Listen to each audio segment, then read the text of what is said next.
Hey everyone! Today's story is about a 5-year-old girl living in the slums who suddenly remembers she was reincarnated from another world. But that's not even the craziest part. She has a skill that lets her create anything she can imagine. Instead of crying about her situation, she decides to use her power to start a business and escape poverty together with her new friends. But can a child really change her fate in a world like this? Let's find out. It was a narrow alley. The gloomy sky hanging overhead like a roof made it even narrower and more uncomfortable. The walls of the houses were covered with cracks, the windows were broken, and in general it seemed that there was nothing for people to do here. However, there were people here. Two poorly dressed children, a boy and a girl, clearly did not end up here by accident. The girl was bent over a third child, and the boy was just catching up to her, lamenting that she should have waited for him. The child they had found seemed very cute, and his eyes resembled those of an angel. At these words, the boy gasped. It was indeed so. The little girl lying on the ground in front of them appeared before him for a moment, dressed in a fancy dress, smiling joyfully and happy.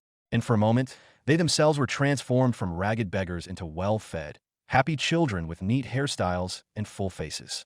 But it was only a vision. More precisely, it was a memory of a past life that came to mind of that very little girl lying on the ground. This memory was triggered by her head hitting the door of a dilapidated house.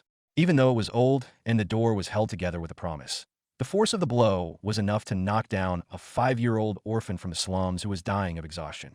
Her name was Ochibi. She was found by 13-year-old Nin and 15-year-old Onii. They were worried about the little girl because the sound of the blow was quite loud and she didn't look healthy. Fortunately, the children knew each other, so they helped Ochibi sit down and even offered to apply something cold. However, she refused, assuring them that she would rest and recover. However, the little girl still fainted, so Onii told her to stay home while he and Nin went to look for food. With that, the boy moved toward the exit and pulled Nin along with him, who didn't want to leave, was worried about Ochibi, and told her not to overexert herself under any circumstances. The girl promised to return home as soon as possible. Ochibi waited with difficulty for Onii to drag the anxious Nin away. She waved goodbye to them and was finally able to assess the situation. Her memories were a little hazy, so it would take time to figure out what had happened. However, one thing was clear. It seemed that Ochibi had been reborn in another world. She even liked it. Of course, it was fantastic. However, there were also downsides. For example, Ochibi remembered almost nothing about herself. She vaguely remembered leading a normal life in a world ruled by science and devoid of magic. But what now? Now she found herself in the slums, transformed into an ordinary child from a ghetto. Since she had no name, she was called Ochibi. She lived with Nin and Onii, who had gone out in search of food. That was all the information the main character had. In stories like this, people often have some kind of skill or magic. And although the situation seemed dire, the girl knew how to test her skills. She confidently called up the status window. And as surprising as it was, it actually appeared. The pattern information panel reported that Ochibi had no magic, but she did have a first-level creation skill. The girl's eyes lit up. She hadn't expected it to work. However, her joy quickly turned to disappointment. First, even the status window did not indicate her real name, leaving the girl with the name Ochibi.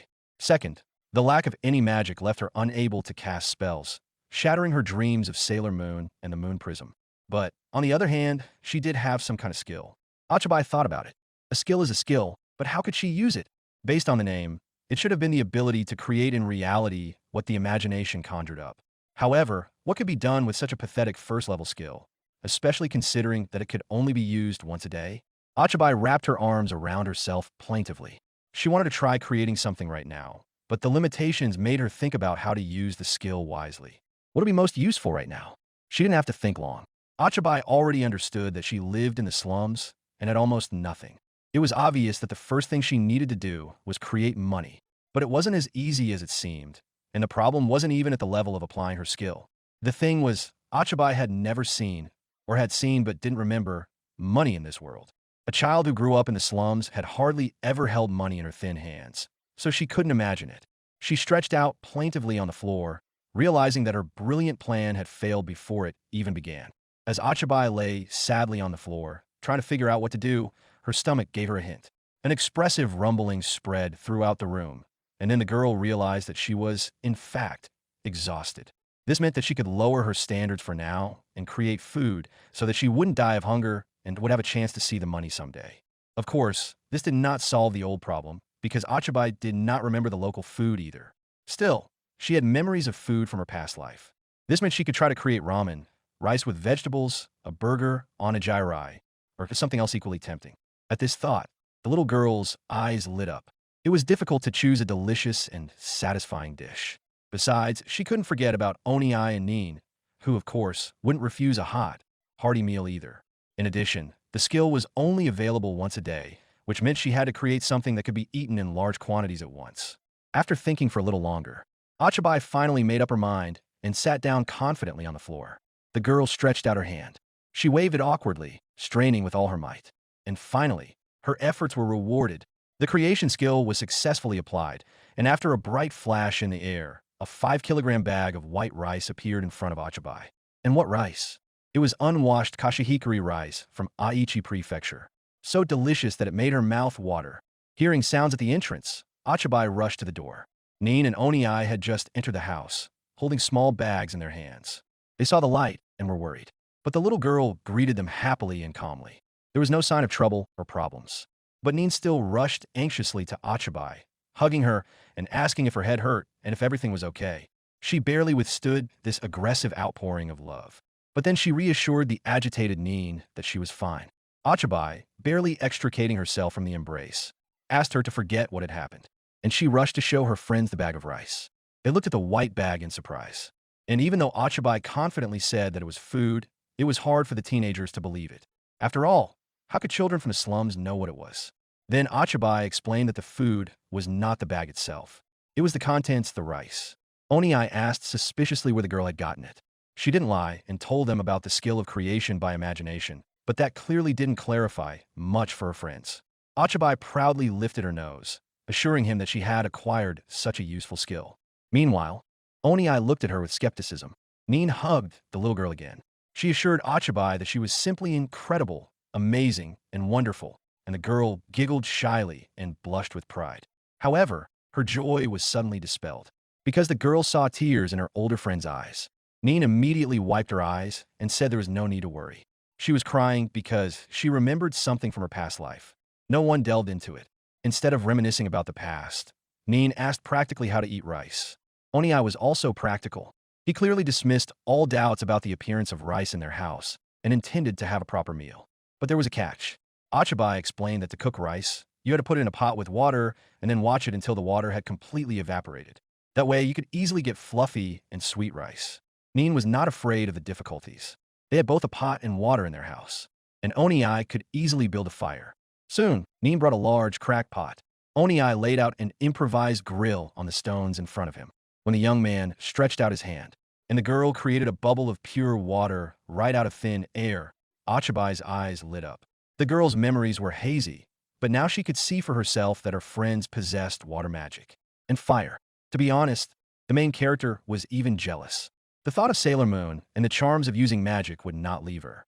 The recipe for cooking rice, in which the heat was gradually increased, looked like a spell from the outside. Ochibi did not dissuade her companions from this belief. Together, they looked expectantly at the pot. They swallowed their saliva in unison and waited for the rice to be ready. Even while it was cooking, there was a wonderful, extremely appetizing smell, and the hungry children wanted to start eating as soon as possible.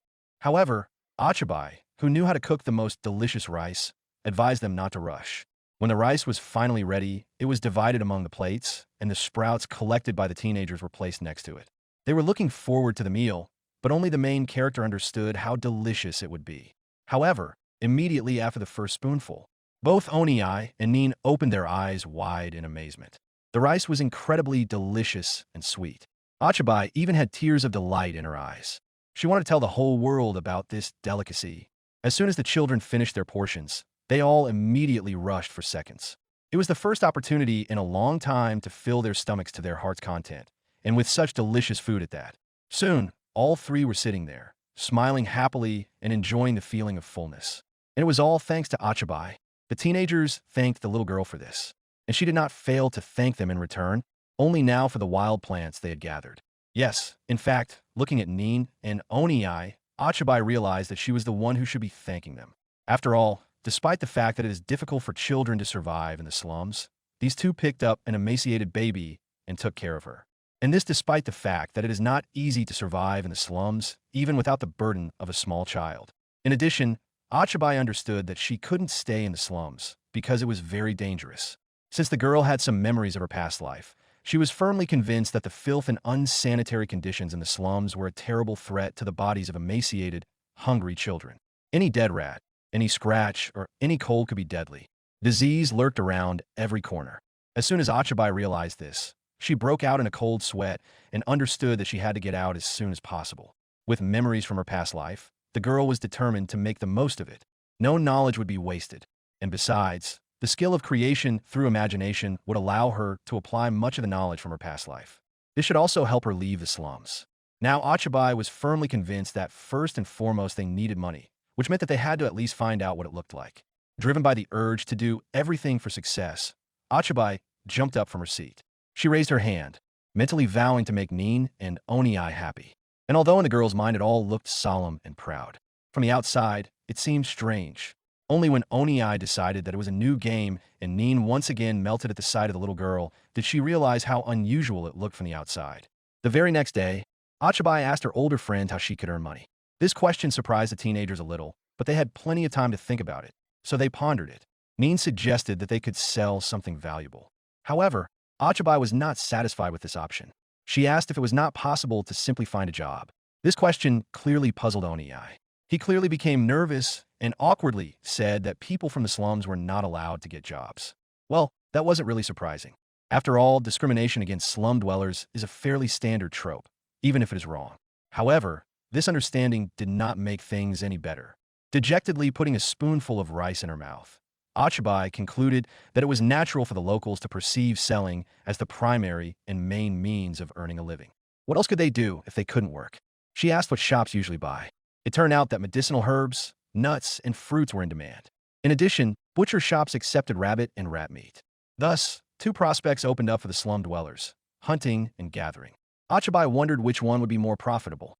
In general, in stories about rebirth, the classic ways to earn money were always salt, spices, and sweets, and these were not bad options. But she had to understand that the shop owners might wonder where the poor children got such valuable things. Ochibi thought about what they could get within their area of residence. She quickly came to the right conclusions. The girl raised her hand again in a familiar gesture and concentrated. A flash, and now she had a jar of mixed honey in her hands, which would cost 4,800 yen in Japan. Oni-ai's eyes widened in amazement. For him, it was more of a nerve-wracking experience. Nin, on the other hand, was genuinely delighted with what her younger friend had managed to do. Ochibi happily announced that the glass jar contained honey, and surprisingly, this fact became a source of two reasons for excitement. Oni-ai was convinced that the glass was a real treasure, while Nin drooled at the thought of sweet honey. Ochibi suggested selling the honey to earn money. However, it turned out that selling it in its current form was not the best idea. The teenagers exchanged glances and fell into an awkward silence. Then Oni-ai finally said that it would be better not to do that. The thing was, they had never seen such a luxurious glass bottle as the one Ochibi had created. Nin agreed with her friend. She also thought that the bottle could get them into trouble, because the store staff would surely suspect that the children were trying to sell stolen goods. Otherwise, there was simply no way they could have such a precious item. Nin apologized to Ochibi, who had tried so hard, but to no avail. But Ochibi wasn't upset about it. She quickly realized that glass was very valuable in this world. Honey, on the other hand, would not cause such a shock. This meant that they could simply pour the honey into other containers, divide it into small portions, and sell it that way. Oni-ai approved of this idea. It could very well work. The girl clapped her hands happily. However, there were some complications. The boy said that they needed to be careful when choosing a store. It turned out that some of them were very kind to children from the slums, while others did not like them very much. Ochibi was surprised, but that was the reality of their lives. Soon, all three of them found themselves at the back entrance of Joshua's store. Unfortunately, they couldn't even approach the main entrance because it would surely cause discontent among the townspeople. They didn't want to see children from the slums near them. In response to Ochibi's question, Nin confidently said that this store was very friendly. The owners sometimes gave the children leftover food. Nin didn't have time to say anything else, because the door swung open and a young girl appeared on the threshold. It was Jane, the owner of Joshua's store, and she came out to meet the children. The girl seemed quite friendly, but Nin still flinched in fear and became nervous. She awkwardly said that she would like to offer something for sale. Seeing such a nervous reaction, Ochibi asked what was going on. Oni-ai replied that Nin's behavior was due to a recent incident, but he didn't have time to go into details. Neen handed Jane a tiny container of honey, and although she was clearly very nervous, the owner reacted very positively. In fact, she didn't even believe at first that the children had really brought her such a treat. But upon closer inspection, it turned out that they weren't lying. Not forgetting to ask her little suppliers for permission, the girl dripped some honey onto her finger. Then she tasted it. It was concluded that it was excellent honey with no foreign taste or impurities. Jane would be happy to buy it. Neen, of course, was all for it, but she hoped to get the container back. Jane readily agreed and went to transfer and weigh the honey. The door slammed shut, and only then did Neen relax a little. However, when Ochibi asked if the woman was kind, Neen answered yes without hesitation. It turned out that the owners of other stores often didn't even try to listen to children from the slums, and if they did take anything, they didn't try to weigh it properly and honestly. Jane was not like that. When she returned, she apologized to the children for making them wait. According to the girl, the honey weighed 98 grams. Together with her husband, they decided that they could give 2 rairas per gram. Here, Ochibi noted that the currency of this world is called ruru. The final price was 196 rairas. Ochibi herself didn't understand what that meant. But Neen and Onii, upon hearing this figure, recoiled in shock. They couldn't believe that Jane was really offering such a high price. It turned out that even though the girl didn't know the value of money yet, it was clear from her companion's reaction that the deal had been profitable. To confirm this, Onii and Neen surrounded the shopkeeper and thanked her profusely. So the little gang got their money, and they couldn't help but be happy. Very soon, the children spent part of their earnings on food. Both Onii and Neen happily thanked Ochibi for enabling them to eat meat today. On their plates lay cold rice left over from the previous evening and tiny pieces of mouse meat, 3 rairas each, and for the hungry orphans, it was the best lunch they could have hoped for. The little girl also had something to thank her friends for, because it was they who sold the honey she had made. Besides, today, when Ochibi was buying meat at the slum shop, she found out something. It turned out that 1 ruru was a copper coin worth as much as a round loaf of bread the size of her small palm.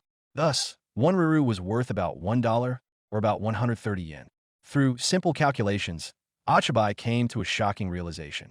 She had sold her modest jar of honey for about 20,000 yen. It was astonishing. Now the reaction of her older companions to the price she had quoted and the value of honey in this world became clear. Ochibi did not miss the chance to find out the ratio of coins in this world. It turned out that 1 ruru was the smallest of them. 10 rairas looked like a large copper coin. 1,000 rairas was equal to a small silver coin, and 100,000 was a large gold coin. Well, this knowledge about the money of this world was extremely valuable because it was the first step toward escaping the slums. And yet there was something that bothered the girl. Onii and Neen were delighted with the meal because it had been a long time since they had last eaten meat. Ochibi herself felt uncomfortable at the idea of eating dried field mouse meat. Perhaps it was because she remembered her past life, but it was difficult to eat. On the other hand, those same memories insisted that she needed to eat as much protein as possible, especially in such a dire situation. So, closing her eyes, she forced herself to take a bite and froze. Then Ochibi put another spoonful of rice in her mouth, a piece of meat, and continued to sit there in genuine shock. Neen and Onii worried that the meat had gone bad, but that wasn't the case. The girl had just suddenly realized how well salty dried meat and sweet rice complemented each other and enhanced the flavor. The next morning, chewing on the bread she had bought the day before, Ochibi approached her older friends with a question. As in any world, the phrase, "we need to talk," made the children turn to the little girl with concern. And they were right, because the conversation was going to be grim. Ochibi said they needed to talk about the future. The thing was, if things continued as they were, they would never be able to escape the slums. Therefore, they definitely needed a goal. Ochibi insisted that they should gradually improve their lives. Her friends thoughtfully bowed their heads and asked how this could be done. Ochibi already had the answer ready. First of all, they had to get themselves in order. This surprised Neen a little. She clearly didn't quite understand what she was talking about. So Ochibi had to speak plainly. She gathered her courage and declared that they were all just terribly dirty. These words struck her friends like a thunderbolt. Onii grimly agreed, and Neen even apologized for their deplorable condition. Seeing that she had hurt her friends, Ochibi hastily apologized for her rudeness. However, the truth was that, as offensive as it sounded, it was precisely because of their appearance that they were not allowed into the city's shops. Even kind Jane, who might have wanted to let them in, did not do so. But if the children looked neat and tidy, they would surely be accepted as customers. These words had a different effect on the teenagers. Neen praised the little girl for her intelligence, and she raised her nose in satisfaction and suggested they start making changes. Oniai thoughtfully asked how exactly they would clean themselves up. Without looking up from her breakfast, Ochibi said that two things needed to be done. First, they needed to wash every day, and second, they needed to wash their clothes regularly. Nin logically asked what they would wear if they washed their clothes, and the girl praised her for asking the right question. She confidently stated that they should use the money they earned yesterday to buy normal clothes and look decent. After this statement, all three immediately went to the slum market to spend all their small savings. Soon, Ochibi bought a cute light-colored dress. Nin bought another one with a neat bow at the throat, and Oniai, like a true gentleman, bought pants with suspenders. All three looked cute, although the young man was burdened by a strange feeling caused by the unfamiliar clothing. The total cost of the purchases was 150 rairis. That is about 4,000 yen. Ochibi understood that this was quite expensive for secondhand clothes, but in the end, everyone looked great, so it was an acceptable price. Now all that remained was to wash their bodies and tidy up their hair, and then the group would no longer look like slum dwellers. But even without that, Nin already looked extremely happy. Of course, she was still a girl, and what girl doesn't want to dress up to look prettier? But Oniai still looked worried. It turned out that he was uncomfortable in these tight clothes. Although in reality, the problem was bigger than that. It was the first time in their lives that they had spent so much money at once, so now the boy's heart was pounding wildly. He even wondered if it was normal. His head was spinning, his vision was blurring. That's how anxious the boy felt after spending so much money. Ochibi smiled because she was familiar with that feeling and it didn't scare her at all. She understood that for children from the slums, 150 rairis was a lot of money. The girl tried to cheer Oniai up by telling him that these expenses were very important for the future. Ochibi clenched her little fists, encouraging her friend with the prospect of getting out of the slums together. At first, he looked at her with wide, surprised eyes. Then he smiled and patted the little girl on the head. He understood that she was right and that in order to move forward, it was necessary to take steps forward. Finally, a broad, sincere smile appeared on the boy's face. He thanked Ochibi for thinking everything through and promised to try his best too. The girl was pleased with this assessment of her efforts. So, the first stage was complete. She exhaled, preparing for the next goal. Since the creation by imagination skill could only be used once a day, Ochibi intended to make soap tomorrow. Today, she would create something more important. She stretched out her arms and concentrated. And after a flash, she saw a successfully created bathroom. This tub raised questions for Oniai and Nin. They were unfamiliar with the purpose of this huge thing. So Ochibi had to explain that the bathtub would be used for showering. The plan was for Nin to create water using magic and Oniai to heat it up so that everyone could wash properly. Ochibi was eager to wash away the dirt that had been sitting on her frail body for a long time. Soon, the processes of creating and heating the water were successfully completed. Touching the water with her finger, the girl decided that it was just the right temperature. She suggested that everyone jump in. However, the teenagers immediately became embarrassed and looked away awkwardly. Finally, Oniai decided to leave for a while, and Nin awkwardly agreed. It seemed that the problem was solved, but then Ochibi asked why Oniai was leaving. An awkward silence hung in the room. Beads of sweat appeared on the teenagers' reddened faces. Only then did Ochibi realize what the problem was. Fortunately, Oniai didn't explain anything and simply said that he would take a bath later. With that, he hurried to the exit and advised the girls not to rush. Nin was left alone with the problem of awkwardness. Embarrassed, she explained that only girls could bathe together. Ochibi might have been too young to understand, but she needed to explain the awkwardness of the situation to her. At least, that's how it seemed to the girl. Ochibi herself understood all this perfectly well. For her, the rules of propriety were obvious, and so now she wondered why she had suggested that everyone bathe together in the first place. Perhaps her child's body was influencing her thoughts, so the little girl punished herself for being more careful in the future. The next day, Oniai, Nin, and Ochibi came to Joshua's shop to sell something. They looked completely different. They all glowed with beauty and neatness. Their hair was cleaner and neater, and they smelled better. The children had washed themselves as much as possible and clearly liked their new state. Jane was surprised and delighted to see them with their new look. This morning, Ochibi, as she had planned, created soap using her imagination creation skill. The plant-based soap was perfect for washing skin and hair. So now all three stood happily in front of Jane, who appreciated the children's efforts. She noticed that their new clothes suited them well. In addition, according to the girl, if they washed regularly and took care of their clothes, something good would surely come of it. All three thanked her. Today they brought new honey. After selling it, Ochibi awkwardly asked to enter the store. After all, now they were clean and neat, which meant they could be let inside, right? Jane was a little surprised. But overall, she wasn't opposed to the idea.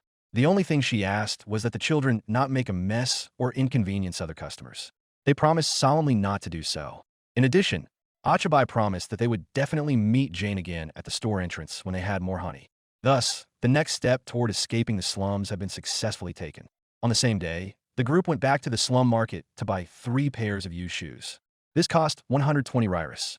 The children also bought 3 pieces of dried meat and 3 loaves of black bread, which cost another 126 riras. After this trip, they had 118 coins left, which they decided not to spend for the time being. Admittedly, the shoes were quite expensive, but this was also a necessary expense, so there was no need to be stingy.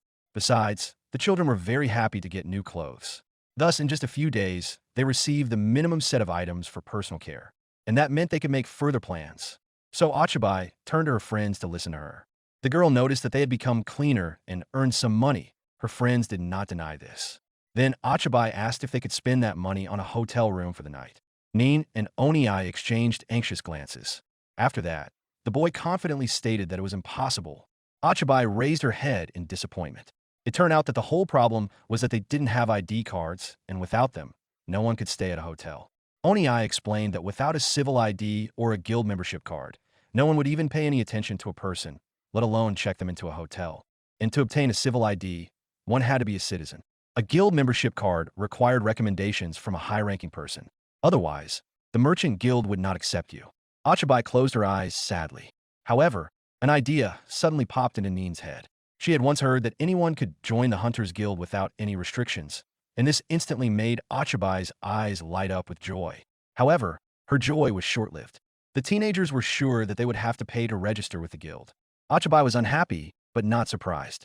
She knew that she would have to invest money here too. It's the same everywhere. You can't start anything without startup capital.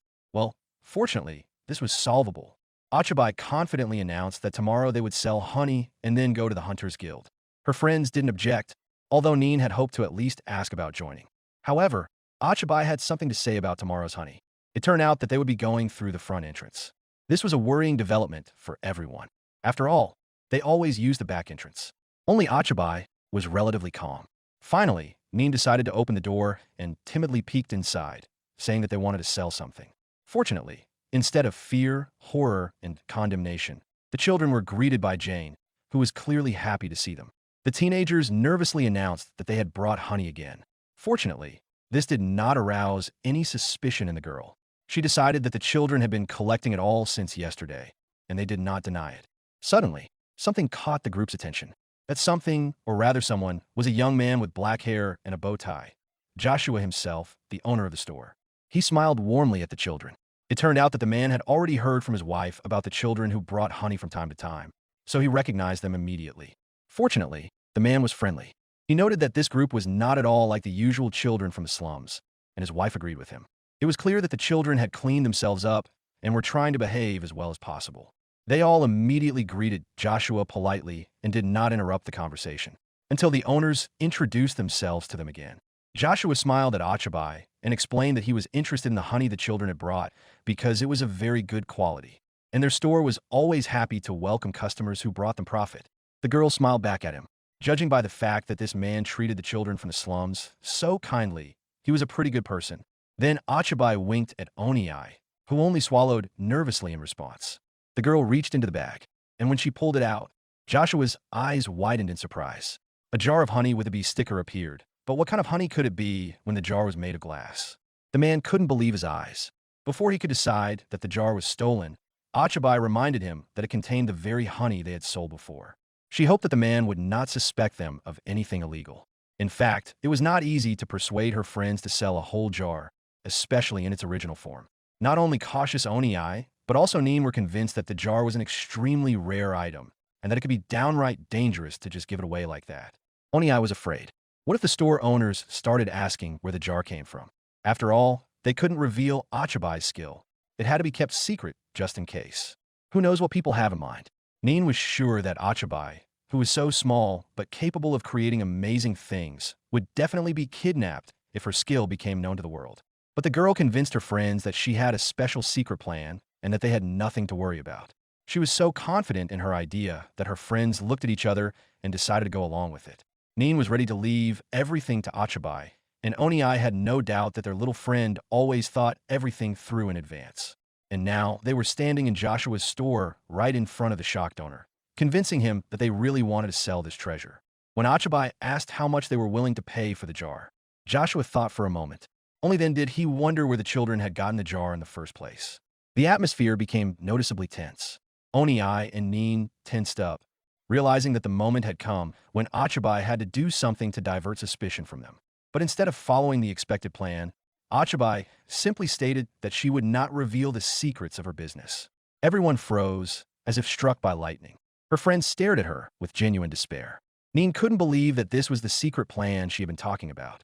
Oniai blamed himself for placing too much responsibility on someone who, although thoughtful, was still just a child. They had to go into detail themselves and hastily explained that they couldn't go into detail, but that it definitely wasn't stolen goods. Finally, the children folded their hands and swore by the angel's name that everything was fine with the honey. Who would have thought that in response to these passionate pleas and persuasion, the store owners would just laugh? The children froze, not understanding what had caused such a reaction. Joshua wiped the tears of laughter from his eyes and advised the children not to worry. He was sure that if the goods were stolen, they would not sell them so openly. And in general, it did not seem that the children were lying, so the man asked them to calm down and forgive him for laughing. He confidently stated that he had been in the trade for many years and therefore knew people well. Besides, he had never seen such transparent glass in this world before. From this, Joshua concluded that it was somehow related to the magic that children possess. They began to shake nervously again. Ochibi stubbornly insisted that she could not reveal the secrets of her business. Fortunately, Joshua smiled again in response and decided to refrain from further questioning. He took the jar to evaluate it. It would certainly take time to check such a valuable item, so the man asked his wife to help him and the children to wait. Only when the owners left were they able to breathe a sigh of relief. Ochibi clapped her hands happily because her plan had worked. The girl said that the main thing was to speak confidently. Overall, Oniai agreed with her, although, of course, he had been counting on a slightly different plan. Nin gasped, admiring how well Ochibi had thought everything through. Oniai understood that this was not the case, but he did not dissuade his friend from her enthusiasm. Joshua returned shortly. He smiled and apologized for keeping his little guests waiting. He announced that he was now ready to buy the honey in the jar at the same price as before, 2 riras per gram. Based on the volume of the jar, he was willing to give the children 2,002 riras. Oniai gasped with joy and agreed to the price. As for the jar, Joshua was willing to buy that too. He offered a price of 10,000 riras. In response, the little sellers no longer beamed with happy smiles. They were numb with shock, and when they found their voices, they repeated the price in shock and almost fear. Ochibi estimated that in this world, 1 ruru was roughly equal to $1.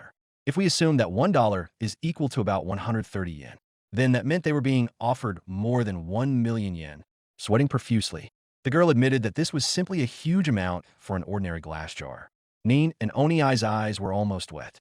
Stammering, the boy finally asked if the merchants were sure they were willing to spend such a huge amount of money. Joshua replied that everything was fine. After all, he had never seen glass with such a smooth and clean surface and so transparent. What's more, the jar even had a metal lid that closed very tightly. Honestly, such glass could be sold for much more, but in their small shop, unfortunately, they couldn't get any more money. Ochibi mentally calculated how much money they would take home today. 2,002 riras for the honey, plus 10,000 for the jar, which meant a total of 12,002 riras. This amount shocked the children. They froze, struck by such generosity. Ochibi admitted with a trembling voice that it was unexpected. When Oniai found himself holding a bag of money, he muttered that he was afraid to keep such a large sum of money on him. It was a perfectly logical fear. Ochibi tried to imagine how she would feel if she had more than 1 million yen on her. And that's considering that they were just children. Then it occurred to Oniai that all this had happened thanks to Ochibi's skill. The girl looked up, listening. The boy said that this skill could indeed be called magic, just as Joshua had said. He suggested, saying that the ability to create things was a special magical connection between the three of them. It would be safer to say that they could only use this power together. Nin was excited by this idea and clapped her hands. She was happy because, in this scenario, Ochibi would no longer be the only one to be hunted down if something happened. Oniai confirmed that this was the story they would tell if anyone asked. The little girl smiled happily and praised her friend. He was so smart, So now they had money, and that meant the company could go to the Hunters Guild. This announcement caused great excitement among everyone. And although Ochibi didn't know how much the registration fee for the Hunters Guild was, she was sure that 10,000 Rairis would be enough. She was determined to get to the Hunters Guild as soon as possible. In her mind, she was already prepared for a fateful encounter with a beautiful girl at the reception desk. Meanwhile, the beautiful lady Ochibi had imagined desperately wanted a drink. The Hunters Guild was a house hidden under a gabled roof. On the wall hung a bulletin board where several adults were already standing. The children entered confidently, but then became confused. There were quite a lot of people in a large space around them, so they had no idea where to go. Just then, Ochibi remembered that, according to rumors, guilds often held events that could get you into trouble. Imagining a scary man with a scar on his face, ready to disturb the peace of the slum orphans, the girl frowned resolutely. She was determined to protect Nin and Onii. Inspired, the girl made a couple of passes with her hands. Onii nervously asked if this was a new game, but Ochibi didn't listen to him. Her attention was already captured by another person. She saw the one she had been looking for from the very beginning. The beautiful girl from the guild, a standard element in any story about rebirth. True to the laws of the genre, she approached Ochibi. Only they were children, so they were treated accordingly. The girl leaned toward them, smiling and asking if it was their first time there. Onii, as the oldest, replied that they had come to register with the guild but didn't know what to do yet. The girl asked if they wanted to register as new members of the guild. Ochibi confidently replied that they did. The employee clearly liked her. Besides, the girl had just returned from her break, so she would be happy to go with the children and help them. Ochibi was simply delighted that the beautiful lady found her cute. Onii didn't understand her excitement, but it was clear that no one was going to explain anything to him. It turned out that the girl was the administrator of the Hunters Guild. Her name was Irene. She intended to explain everything to the children, and they were only too happy to be in her caring hands. This pleased her, but there was one thing that worried Irene a little. The fact was that Ochibi was noticeably shorter than her companions, so the administrator brought a stool and put the girl right on it. Now all three were, so to speak, the same height, and most importantly, Ochibi could now also see everything that was happening at the reception desk. Irene apologized for realizing so late how short the girl was and not bringing a chair right away. Ochibi was thrilled and overwhelmed. This girl from the guild was so beautiful and kind. At the same time, the guys thanked the employee. After that, they were finally able to move on to the main purpose of their visit. Irene informed them that anyone over the age of 12 could register with the Hunters Guild. Upon registering they would start at the first level, but as their contributions increased, they would be able to advance to the second, third, and so on. The highest level was the fifth. It all sounded good, but there was just one catch. Ochibi was clearly younger than that. She cried out in horror once again that she had to be over 12 years old. Horror instantly overwhelmed the girl. She realized that, being the only one in the company without an ID, she would also be the only one who couldn't get out of the slums. Who would have thought that, upon reaching the guild, she would find herself in such a predicament? What to do? Then Irene asked if a little girl like Ochibi was going to register. She reassured the girl by saying that even before the age of 12, anyone could pre-register, so there was nothing to worry about. Ochibi already had tears in her eyes, but she was ready to listen carefully to the employee. The employee explained that, in essence, preliminary registration was no different from full registration. Ochibi would also be a participant, but with some restrictions. For example, she would not be able to complete tasks on her own and would remain in first grade until she was 12. The girl exhaled. Yes, she would be considered a child until she was 12, but she would still be able to register. It was a huge relief. Now, it was time to talk about more pressing matters. Nin asked how much registration cost. The girl said that for those who have a citizen's ID, registration costs only 100 Rairis, and for everyone else, 500. Admittedly, this price was not low at all. The children tensed up. Onii decided that such a high price was set in order to weed out those who simply wanted to obtain a citizen's ID card. Ochibi closed her eyes, counting and resigning herself to the upcoming expenses. Since they did not have citizenship certificates, registration would cost a total of 1,500 Rairis, or more than 180,000 yen. It was certainly expensive, but no matter. They had earned money from glass bottles and copper and currently had a total of 12,002 Rairis, so they could afford this expense. Ochibi narrowed her eyes. She knew from the beginning that money was everything. Without money, you can't do anything. Onii smiled. He was probably thinking the same thing, and finally asked to register all three of them. The children smiled, echoing him and dazzling Irene with their innocent smiles. She handed the children a piece of paper and asked them to fill out the registration form. which had to contain all the necessary information. The girl was ready to invite a clerk for the children, but Nin refused the offer. Nin could write everything herself. Her companions stared at the girl in surprise. Ochibi didn't even try to write anything herself, because she couldn't read or write the letters of this world. However, since she remembered her past life, she understood a little Japanese and English, which was rather useless here. Onii, apparently, could read a little, but at best he could write his name, nothing more. Now, looking at his friend, he realized that he should learn to write. Nin, on the other hand, had clearly received a good education. She was excellent at reading and writing. Both teenagers also had real names. Onii's real name was Marco, and he was 15 years old. Nin's name was Seal. She was 13 years old. As for Ochibi, she had apparently been abandoned in the slums 2 years ago, so they didn't even know if the girl had a name. Nin distracted Ochibi from her thoughts. She wanted to ask if she needed to include her name and special skills. The form allowed her to list something like her best spell. Then Onii suggested writing down what they were good at, and Nin decided to write fire magic next to his name and water magic next to hers. Leaning over to Ochibi, the girl whispered that she wouldn't write about her magic because it was a secret. The little girl smiled gratefully. Everyone waited quietly while Nin wrote down the names and skills of her companions. However, the longer Ochibi waited, the more clearly she realized that there was one problem. She didn't have a name. What should she do? Yes, her friends called her Ochibi, but that wasn't her real name. She hoped that Nin wouldn't write it down on the form. To make sure, the girl leaned over to her friend and asked if she would do that. But Nin had no intention of betraying her little friend. She smiled and said that, of course, she would never do such a thing. Ochibi sighed with relief and even thought about what name to choose. She wanted something cute, but Ochibi didn't have time to choose. Nin smiled and said that she had written the name Amy on the form. The girl was shocked, so much so that even her friends noticed it right away. She was surprised that Nin hadn't even asked before writing such an important thing on the form. In essence, she had given Ochibi a new name. Nin smiled, saying that the name meant friends, and her face was so radiant and pure that Ochibi stopped being angry and smiled too. Since Nin looked happy and loved the name, then fine, let it be written down. So, the forms were filled out, the registration fee was paid, and now Irene could hand the kids their registration cards with a clear conscience. They all happily accepted and put the lanyards with the tags around their necks.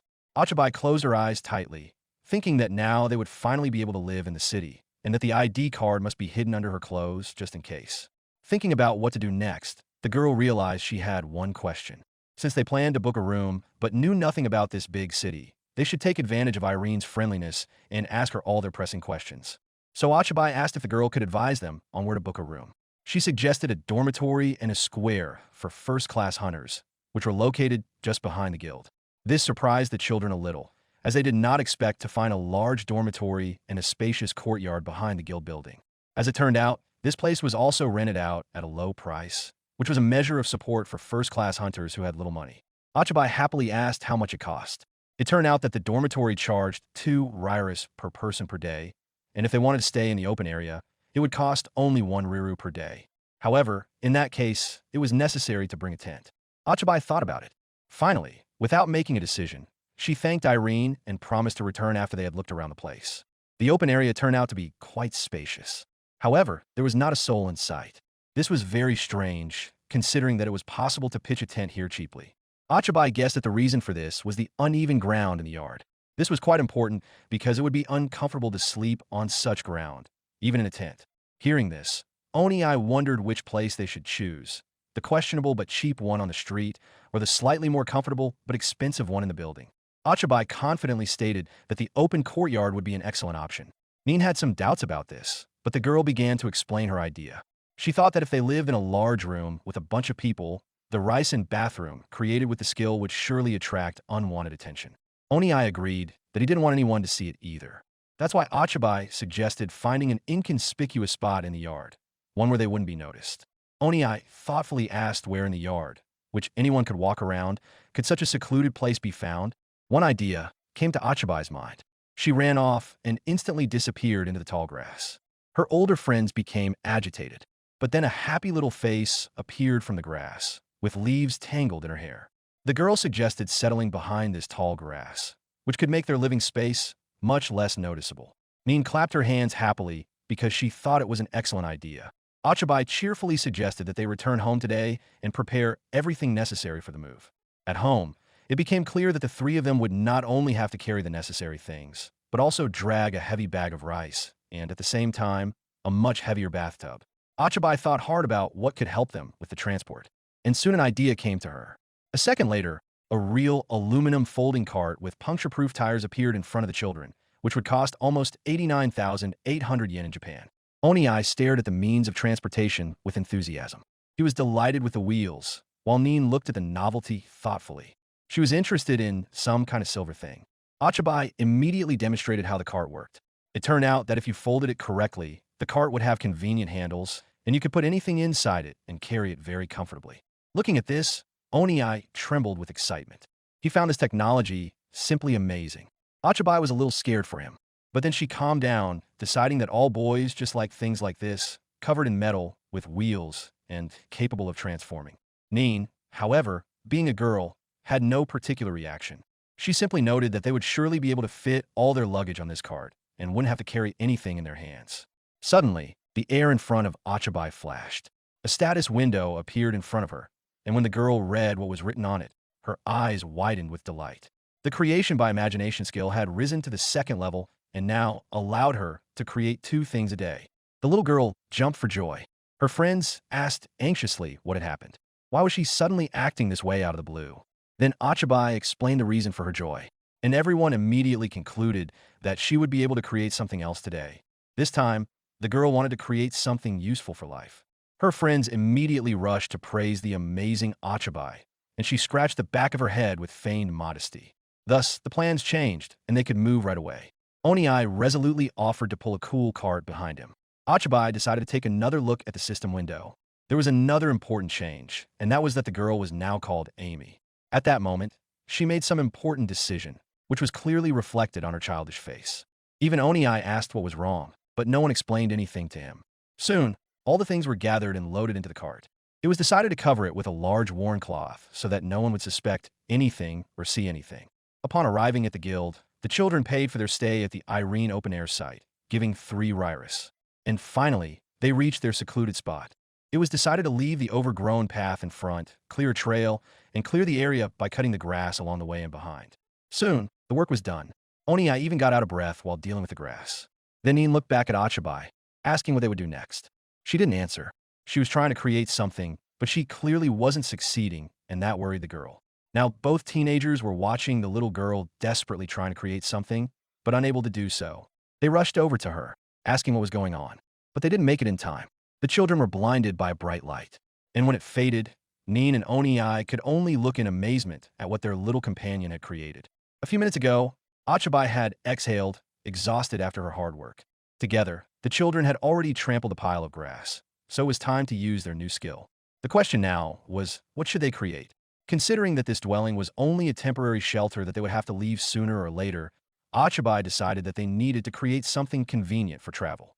Ideally, it should also be able to transform into a real home. The task was not easy, but soon a light bulb idea flashed above the girl's head. Ochibi imagined how she would now create a huge foreign-made motorhome for herself. The idea was grand, but even though the girl stretched out her arms and applied her skill, nothing came of it. Nothing happened. She looked in surprise at the empty space where the new motorhome should have been. A few seconds later, Ochibi realized that she couldn't create what she wanted. But why? Deciding that the request was simply too serious, she decided to try to create something smaller in size. For example, a motorhome from a light truck. In addition, Ochibi even changed her pose to make sure everything worked out. However, when she used the skill, already feeling very nervous, nothing happened. Once again, only the wind gently swayed the grass, and nothing else. Ochibi got scared and lowered her bets again, deciding to try to create a passenger van. And again, the use of the creation imagination skill ended in nothing. It turned out that this couldn't be created either. Immediately, frightening thoughts came to the girl that if things continued like this, they would have to return to the slums. And she didn't want that at all. Ochibi was so scared that she decided that even a cheap used minivan would suit them in this situation. That's when she succeeded, and a car with 155,000 kilometers on the odometer appeared in front of the kids. And even though it was far from the best option, tears of happiness and relief welled up in the girl's eyes, because her skill had finally been put to good use. Exhausted, she collapsed right on the ground. The minivan arrived just in time, because she was already starting to panic. And yet, there was now a new, extremely important question on the agenda. It was that Ochibi could create some things, but not others, and she didn't yet understand the difference between them. The girl wondered what influenced her abilities. Maybe it was the size, or maybe the weight of the object. But a passenger van and a minivan are almost identical in size and weight, so she wondered what the differences could be. And then she realized, maybe it was the price. Ochibi suggested that the skill of creation by imagination did not work on things that were too expensive. However, in the end, it was only a hypothesis that definitely needed to be tested later. Ochibi was distracted from his deep thoughts by Nin and Onii, who were staring at the minivan in alarm and asking what it was. They didn't understand what this huge thing with beautiful silver metal and sparkling glass windows was. Only then did Ochibi realize that her friends must be completely unfamiliar with such things. Approaching the car, the girl patted its hood. According to her, some people call it Gunma's Porsche, but in reality, it's just a vehicle with a rare type of engine. And now it was also their new home. With the gesture of a perfect host, Ochibi waved her hand at the minivan and announced that it was their new light pack. Of course, Onii and Nin had no idea what that meant. Then she had to explain that this vehicle was like a portable shelter that could protect its occupants from rain and wind. They could easily move the car if something bad happened, and that was its main advantage. The minivan delighted Onii to the depths of his soul. He looked at the car with a gleam in his eyes, recognizing that a thing with wheels in which you can live and move around as you wish is something amazing. Ochibi looked at her friend indulgently. The girl decided that after the cart, Onii's boyish instincts had kicked in, and now he was acting strangely. Be that as it may, the most important thing was that he liked it. So, starting today, the children had a new home, cool and beautiful. However, something was bothering Nin. She was worried that the guild members might suspect something if the children didn't sleep right in the open area. It was a reasonable concern, because it would be strange to pay for accommodation and not use it. However, Ochibi didn't see a problem with this. She firmly stated that they needed to make a disguise. To do this, they could pile up rags and wooden planks brought from the slums to make something like a tent right in front of the bushes. In fact, it would be their entrance, and from the outside, it would look like the children were living in a tent. In addition, this would allow them to hide the entrance in the grass and live unnoticed by others, while also hiding the light pack and the bathtub. Nin hugged Ochibi, praising her for her cleverness. She smiled happily. It was decided to start making the camouflage tent and unpacking their things as quickly as possible. Ochibi was happy because they had escaped the slums.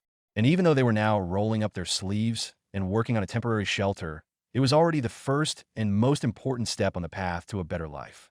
Soon, evening fell on the clearing. Onii exhaled and put his hands on his hips with satisfaction. It seemed that the tent was ready and looked good for its purpose. Ochibi jumped up happily. She suggested that everyone go out for dinner. It was the perfect time because they had just finished moving and were hungry. The boy agreed that it was an excellent idea. So many exciting things had happened that day that he seemed even hungrier than usual. Nin, clutching her stomach, admitted that she felt the same way. Then Ochibi perked up, realizing she had a good suggestion. She suggested that her friends spend a little money today to celebrate their escape from the slums. Onii and Nin agreed that it was a good idea. The girl wanted to eat at the Hunters Guild cafeteria.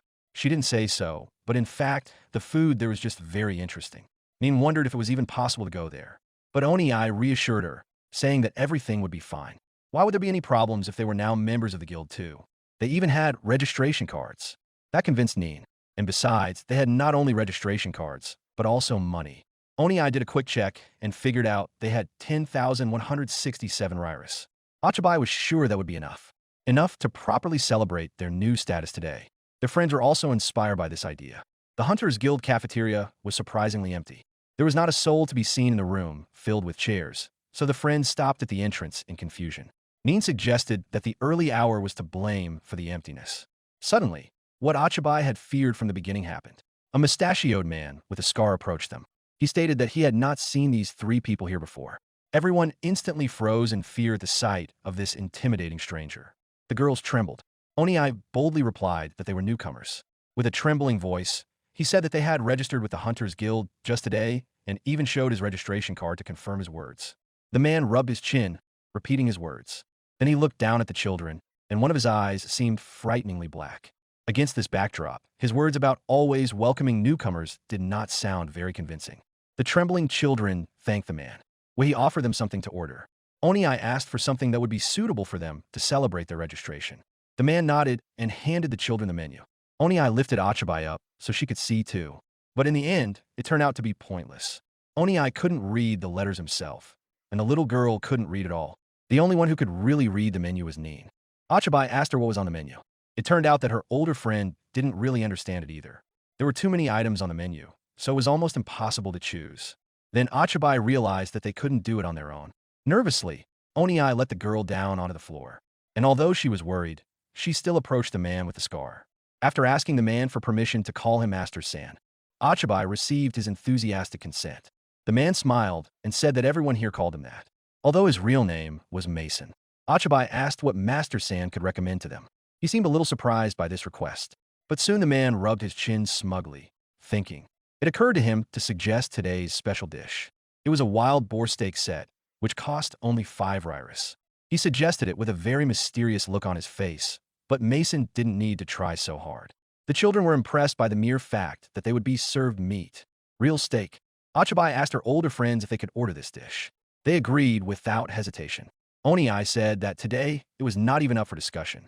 Then Ochibi, her cheeks flushed with joy, asked Master San to bring them 3 servings of the special dish. This surprised him because he didn't expect the child to eat her own portion. He noticed that the girl must have a healthy appetite. And in general, according to Mason, 2 servings would be enough for the 3 of them. After discussing it, the children decided that it would indeed be better to order only 2 servings. That way, there would be no leftovers, which was good. In the end, 2 portions were ordered and 10 riras were paid. The children headed for the table they liked, and Ochibi mentally breathed a sigh of relief. The girl was, of course, quite scared, but in the end she managed to talk to this scary stranger. But suddenly, the man called out to them. Ochibi's heart nearly jumped out of her chest from the sudden fear. She turned to face him, her eyes filled with tears of terror. She was convinced that this was the very incident with the guild that she had been unable to avoid, even though hope had been so close. The little girl's hands were shaking, but she was determined to protect Nin and Oniai at all costs. However, in reality, no quarrel ensued. On the contrary, Mason brought a taller chair for Ochibi to sit on. After all, it would be uncomfortable for her to eat while sitting on a regular chair. It was then that the girl realized that this intimidating hulk only looked like a source of trouble, but in reality had a pure heart and a kind soul. Now that Ochibi could look at her new acquaintance's behavior without prejudice, she realized that he had offered them only 2 servings, even though selling 3 would have been more profitable for the cafeteria. Usually, establishments didn't do that. This meant that Mason cared more about the new guild members than his own earnings. Ochibi admitted to herself that at that moment, even his apron and face looked extremely cute. Ochibi shared her thoughts about Master San's kindness with her friends. Oniai agreed. To be honest, he felt embarrassed that he had been so afraid of such a good person. He didn't deserve it. Nin agreed that a person who treated Ochibi so well simply couldn't be bad. The girl smiled happily. They finally placed their order and were now eagerly awaiting their first meal outside the home. And not just outside the home, but in a real public establishment.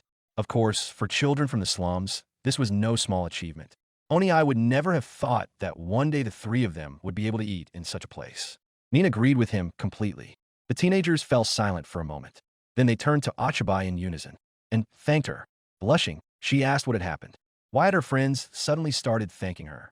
Oniai admitted that if it weren't for Ochibi, they would have surely remained in the slums, spending every day just trying to survive. Nin agreed with him and said that their little friend was the only one who had thought things through and taken action to help everyone get out. Oniai, for example, remembered how he was thrown out of decent places onto the street, with people shouting that dirty strangers had no place there. Nin's memories were no less tragic, as she had seen her parents die before her eyes, and it had been difficult and painful for her. But now that was in the past, and all thanks to Ochibi.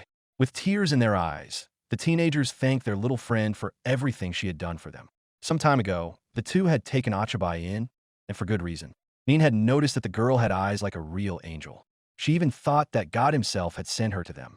As soon as she voiced this assumption, Oniai looked away and snorted. He hated God, perhaps because it was God's will that had left him on the streets. Still, Nin insisted that the girl couldn't be left alone in the slums. No one knew how long she had been there. Besides, there was always the risk that the child would simply be kidnapped, or worse, given to the church. That was a good argument for Oniai. Who knows what they would do to her if they sent her to a church? Nin nodded and offered to take the girl home with her. Her friend clearly did not expect this proposal. However, after thinking it over, he changed his mind. After all, he wasn't a monster like an orc, goblin, or demon, right? Onii decided that since Nin insisted, they could take the girl home with them. They had absolutely no choice, because any good person understands that it is better to burden oneself with a child than to give it to the church. Thanking Onii, Nin bent down to the child. Smiling kindly, she suggested that the little girl go with them and explained that this scary, ogre-like guy would also be with them. The boy recoiled angrily, but did not have time to start quarrel. The girl they had found had already turned to her rescuers, calling them Nin and Onii. This upset the boy. Nin just laughed. That was when they first named their find Ochibi. In fact, she herself did not remember where she came from. All the little girl could do was sit quietly in the corner of the slums. But on that beautiful day, Nin approached her, and Onii said that Ochibi could go with them. After that, for the first time in her life, the girl thought that she too could live in this world. Next to these smiling boy and girl who were kind enough not to abandon a child to the mercy of fate, or even certain death. And all because Nin and Onii became Ochibi's support in this world. So now, when the children were faced with huge portions of delicious food, even for 3 people, when they could start eating without fear that tomorrow there would be no more, tears of happiness flowed from their eyes. When Nin and Onii suggested they start eating, the girl smiled and wiped away her tears. The children, happy to tears, sat at a table full of food. It was the happiest and richest moment of their difficult and hard little lives. Mason stood aside with his arms crossed. Irene watched the children from the sidelines. She was tormented by doubts. One of them was named after an angel that everyone feared and avoided. What kind of strange children were these? Soon the next morning came. The grass swayed peacefully in the light breeze, and the sun was shining brightly from the sky. Ochibi summed up that at the moment they had successfully escaped from the slums, but in order to completely break free from there, they needed to stabilize their current lives. And to do that, they first had to earn achievements in the Hunters Guild. This task inspired the teenagers. Clenching their fists, they decided to get down to business immediately and do everything in their power. Together, they went to the Hunters Guild. However, the 3 of them did not find what they were looking for there. More precisely, they found it, but not in the condition they wanted. The task stand was out of reach because the approaches to it were crowded with adults. The children stood there, their faces betraying their despair. Nin clenched her fists and, despite the tears of fear welling up in her eyes, muttered that, as the only one who could read the text, she would do her best to get to the announcements. Onii immediately stopped her, saying it was dangerous.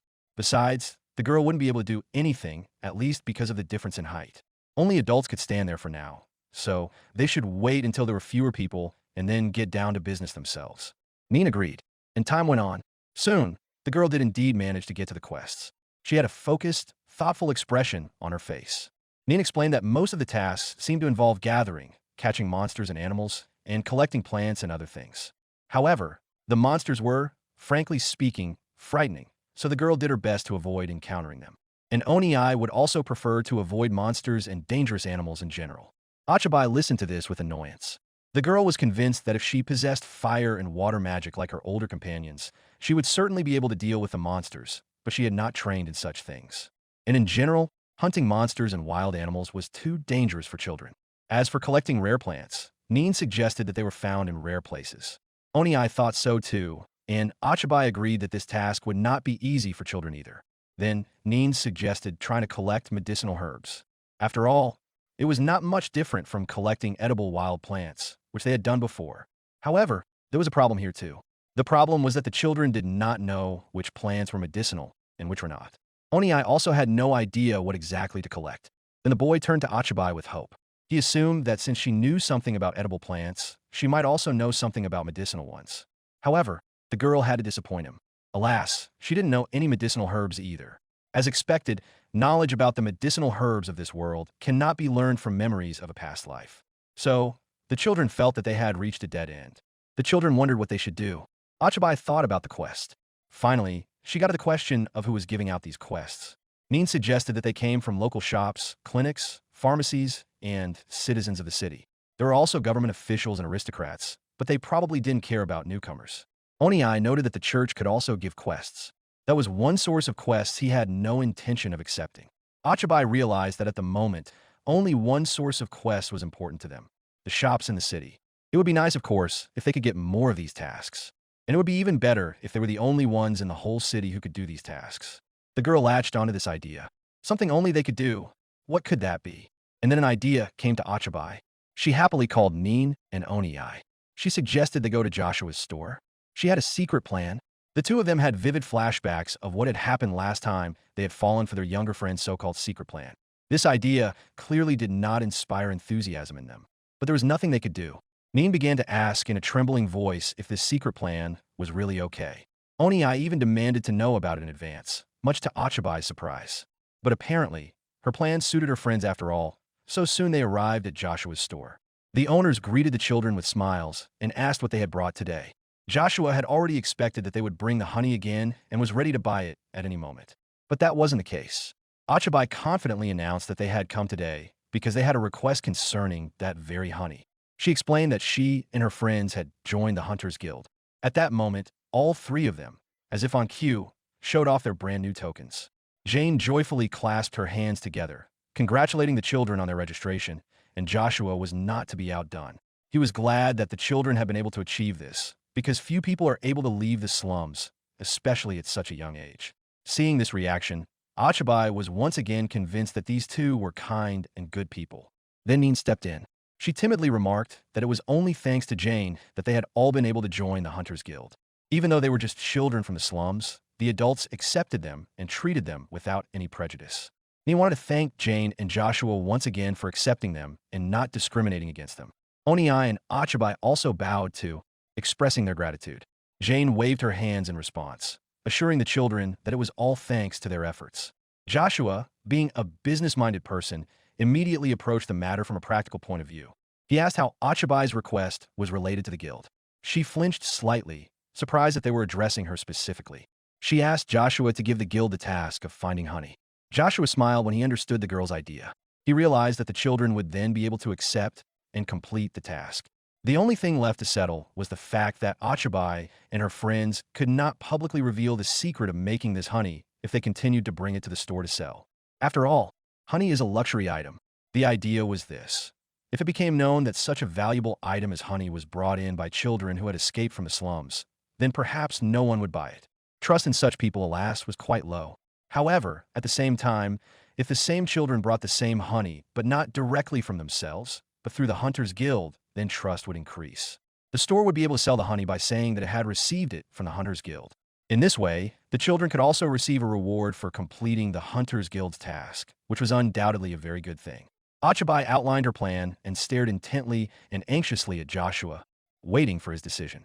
He cleared his throat and summed up that by involving the guild, the children wanted to make the source less obvious. Ochibi didn't deny the obvious and waited nervously for an answer. Fortunately, she didn't have to wait long, and Joshua smiled and said it was a good deal. Oniai and Nin breathed a sigh of relief. Well, they had heard this plan on the way, and if it hadn't seemed reasonable to them, they would have supported it. But now it was clear that Ochibi had not been mistaken in her calculations.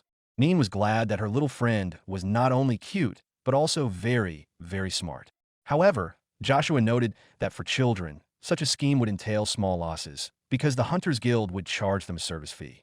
Ochibi was completely satisfied with this option. Yes, money was important, and she didn't want to lose income, but at the moment, her track record was more important than small losses. Oniai clenched his fist, fervently assuring Joshua that he wanted to be proud of the mark he left on the history of the Hunters Guild and live an honest life. Nin also supported her friend. She wanted visible proof that they could survive independently together.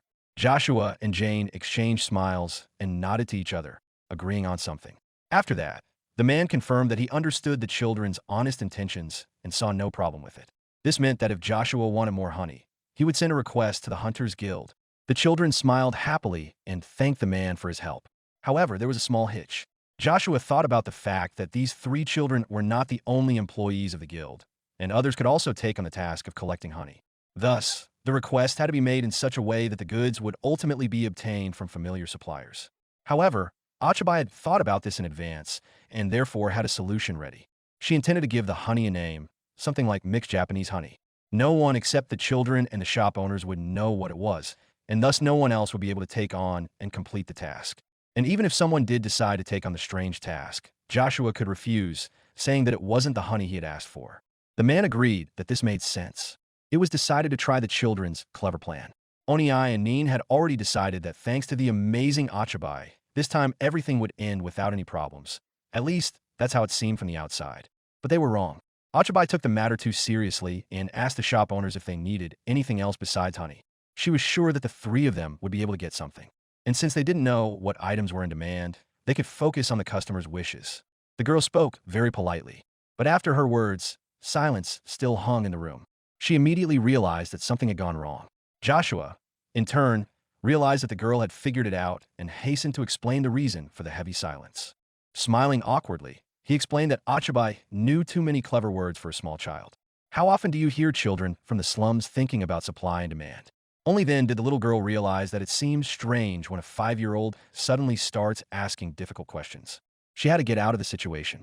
Ochibi clung to her friends and hurried to pretend that she was a little, silly girl who had been repeating what her wonderful friends Oniai and Neen had told her to say all along. They did not expect such a turn of events and were clearly shocked. But Joshua was satisfied with this version. He turned to the alarmed kids and remarked that they must be very diligent in their studies. Suddenly, Jane asked if she could ask a question. Both the boy and the girl almost jumped out of their seats, but of course they didn't refuse her request. But it turned out that there was no need to worry. Jane noticed that the kids smelled nice. Since they had started cleaning themselves up, they had begun to give off a rather fresh and sweet floral scent. Neen immediately realized that it must be the soap. This was not obvious to Jane, because the soap she was familiar with smelled like animal fat, not flowers. Ochibi proudly announced that their soap was made from plants that smelled good. This greatly inspired the woman. She asked Ochibi to show her the soap, and Joshua immediately understood his wife's intentions and suggested considering this soap as a second product that the children could supply to their store. Ochibi happily promised to bring the soap. Soon, the children left the store and returned to their home on wheels. All three were delighted that their acquaintances, the merchants, had agreed to help and send a request to the guild, not only for honey, but also for soap. It was a great opportunity to expand their product range a little. In addition, Ochibi had not yet used her imagination creation skill that day, so it was the perfect time to create one soap and one honey. However, before she did so, an interesting thought occurred to the girl. She realized that creating soap and honey one at a time was inefficient. So she should try to create several things at once. For example, make not one bar of soap, but a whole box. Moreover, Ochibi immediately came up with an idea of what exactly she would create. And she succeeded. In less than a second, a set of herbal gift soaps for the end of the year appeared in front of the children. There were 6 bars with rose, 6 with lavender, and 6 with chamomile. In Japan, such a set would cost 2,500 yen. It was impossible not to be delighted with such progress. A full box of soap created in one go was much more profitable and effective. Ochibi was happy that her hopes had come true. And since there were 3 types of soap, each could bring in different income. Soon, the children returned to Joshua's store with soap in their hands. Each of them held a bar of soap with the scent of rose, lavender, or chamomile. Joshua was delighted with such variety and asked permission to try them all. Of course, Ochibi did not mind. Jane began to lather her hands, and white fluffy foam rose almost immediately on her palms. It was so delicate and fragrant that the girl felt like a real aristocrat. The smell was simply wonderful, especially considering that soap usually smelled like wool and grease. And here she could choose from 3 different pleasant scents. Jane's eyes lit up as she turned to her husband and confidently declared that this would definitely sell. He agreed, without a shadow of a doubt, that this product would fly off the shelves, as they say. So Joshua firmly asked the children to sell him all 3 bars at once. Even though it was a trial product, the man was already ready to pay. As for the price, the most important aspect of the deal, the man was willing to offer 100 rairas for each bar, for a total of 300 rairas. The children were more than happy with the price offered. Ochibi, as always, immediately calculated how much it would cost in yen. And it turned out that 1 bar of soap sold for a whopping 10,000 yen. That was very expensive. They managed to sell simple soap at an incredibly high price. It was obvious that this price was determined by the fact that regular store-bought soap smelled much worse. Joshua, to Ochibi's delight, offered to make a request for soap through the Hunters Guild.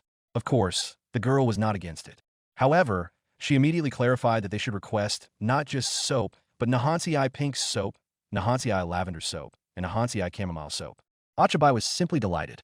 Finally, they had the opportunity to earn money and receive achievements for completing quests. So, today the children earned 300 rairas, and now their total budget was 10,907 rairas. In the afternoon, Ochibi, tired from her work and worries, took a nap.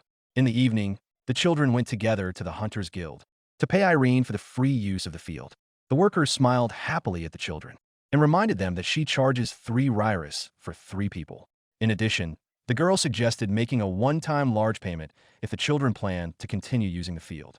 This would definitely be much more convenient than coming to the guild to pay every day. Ochibi agreed. As expected of Irene, she only gave good advice. Such a beautiful and caring girl turned out to be smart too. The girl asked if the children lived together or separately. They confirmed that they lived together. This meant that it would be more profitable for them to form a group. It turned out that if guild members accepted a quest as a group, each person received more achievement points than if the quests were accepted individually. Since achievement points were always distributed equally among group members, the children could advance at the same time. The deal seemed more than profitable. The only problem was that little Ochibi would not be able to join the team until she turned 12. However, this did not bother the girl too much. It turned out to be extremely easy to form a group.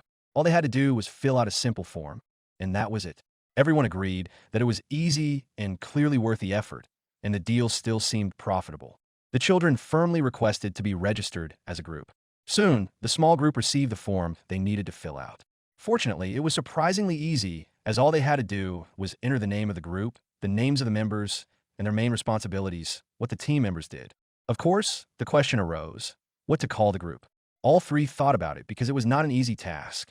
At this point, Ochibi noticed that Nin had made a quick and arbitrary decision about her name, but when it came to the team name, she decided to listen to the general opinion. The girl's eyes lit up. She decided that she would definitely take revenge for such a harsh choice of name and come up with the best name for the team. However, it was easier said than done.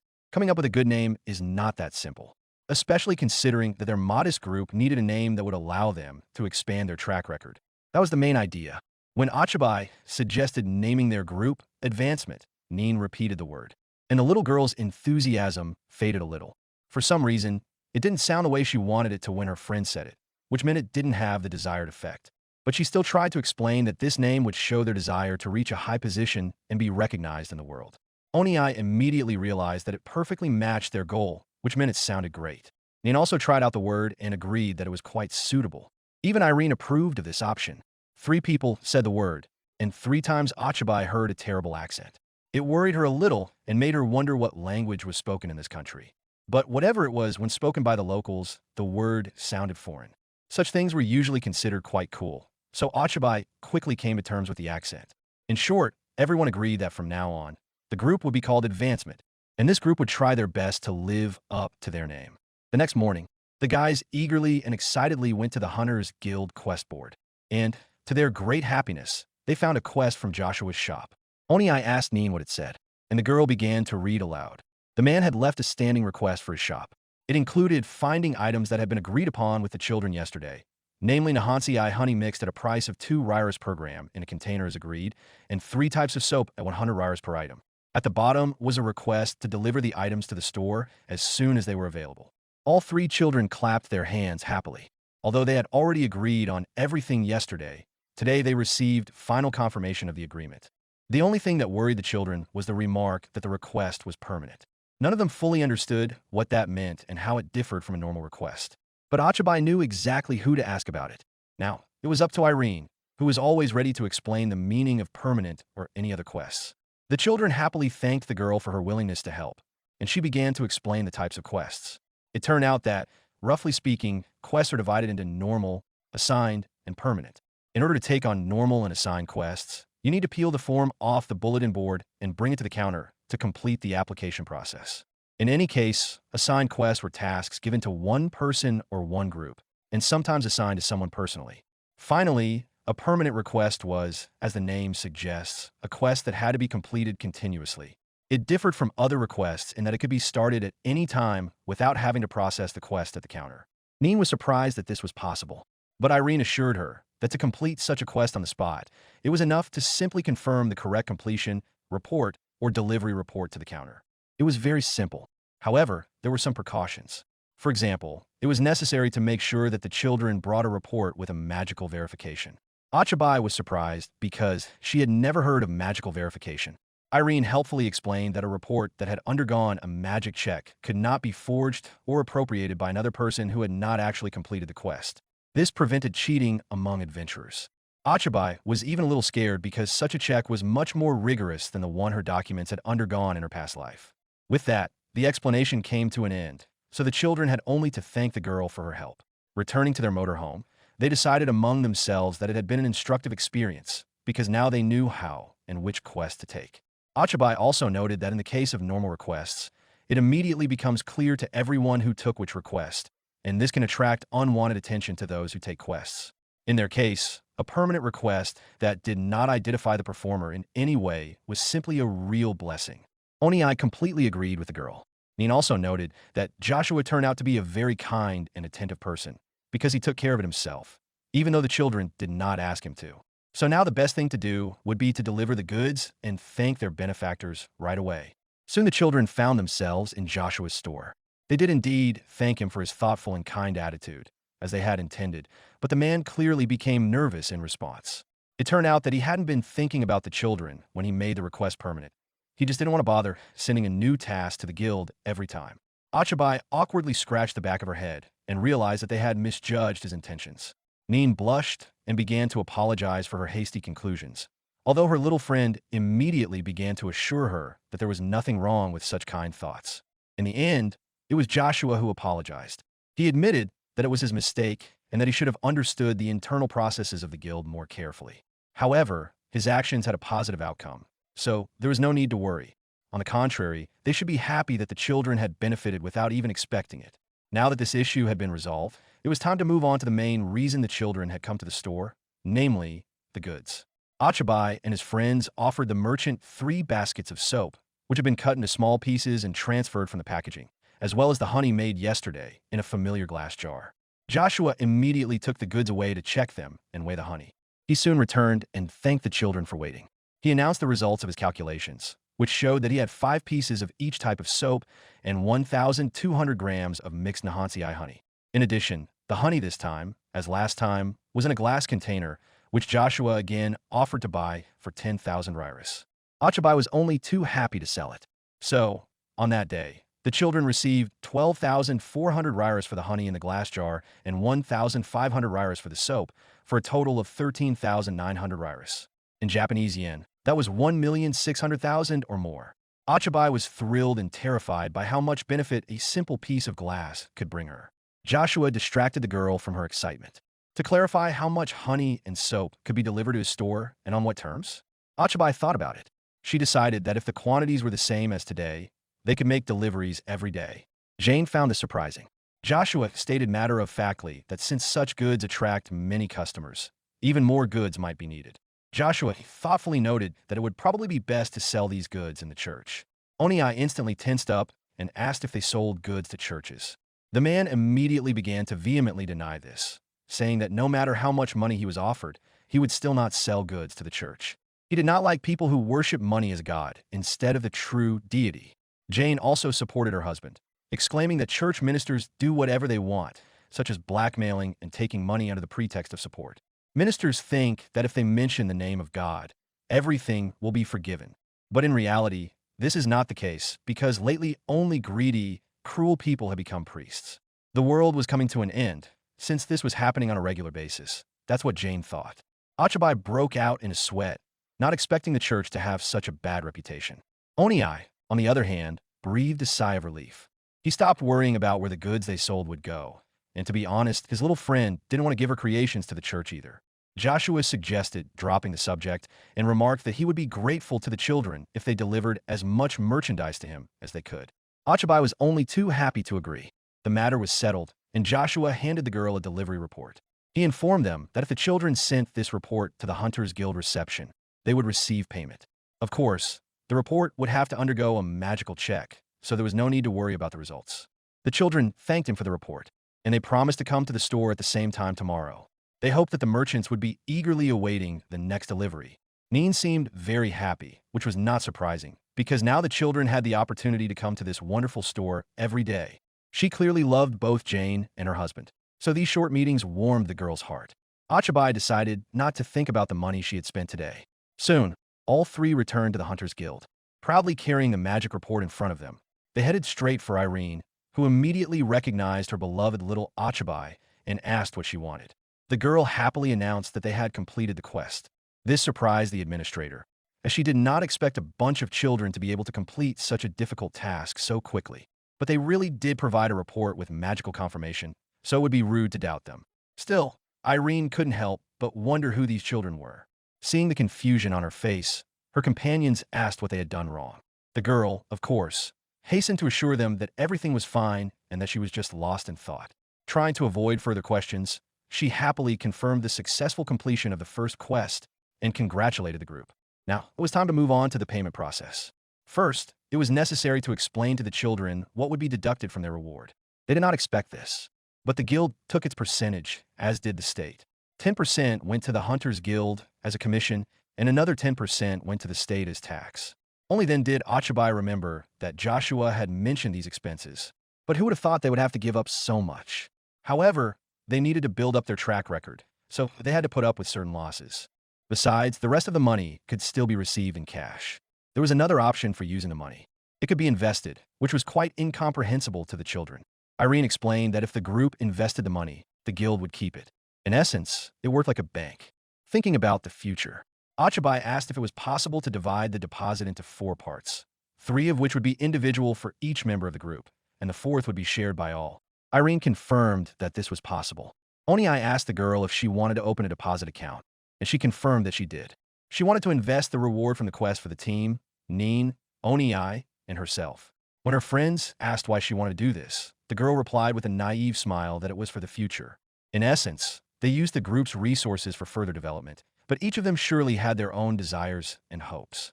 Needless to say, Ochibi herself had plans for her future. Thus, it would be logical and convenient to divide the savings into 4 parts. Finishing her speech, the girl asked what her friends thought. Deep down, she feared that these 2 kids, who had spent their lives in the slums, would be reluctant to trust their money to a stranger.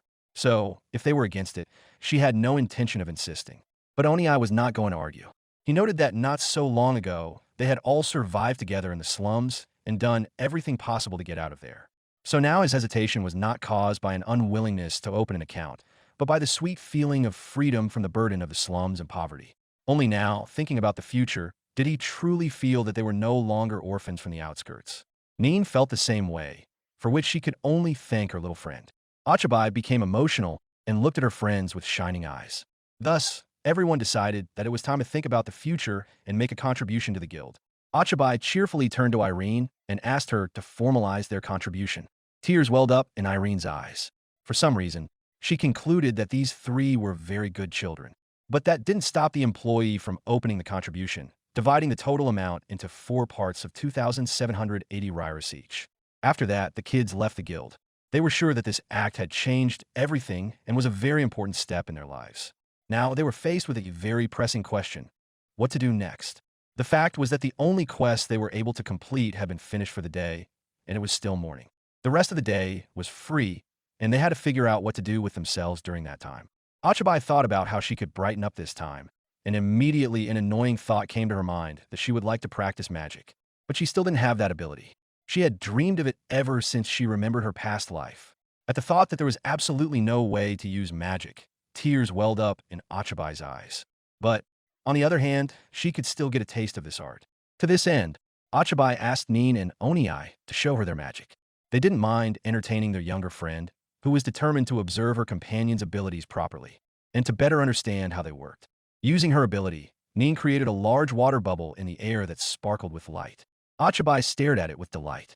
She realized that no matter how much she watched the process of working with magic, she would never be able to solve its mystery. Onii, on the other hand, honestly admitted that Ochibi's ability was much more mysterious to him. Nin noticed that now, holding this bubble in her hands, she felt just fine, whereas before, even creating a small amount of water caused her severe fatigue. Now the girl could easily fill an entire bathtub with water. Ochibi suggested that the reason for this was her friend's normalized diet. She really did fill the bathtub so easily and quickly. This definitely had to be taken advantage of, so the little girl devoted her time to figuring out how to apply this magic in practice. Soon, a great idea came to her mind, and the girl rushed off faster than the wind, surprising her friend. Ochibi returned with a large pot. She asked Nin to fill it with water. The girl was once again delighted with her friend's skills. She asked if there was any way to remove the scale or any other dirt from the inside of the pot. This task worried Nin quite a bit, but she promised to try. Ochibi, tried to explain her idea. She said that the pot could be cleaned by forcing water between the dirt and the surface of the pot. Nin frowned as she pondered the problem, and soon she succeeded. The dirt floated to the surface, leaving the pot's walls clean. Ochibi smiled and began to praise her friend.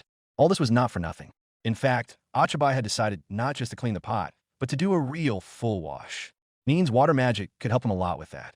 The girl thought about it for a moment, but she quickly came to the conclusion that she could easily do it with the help of water magic. Ochibi insisted that with practice, Nin would be able to do many other useful things.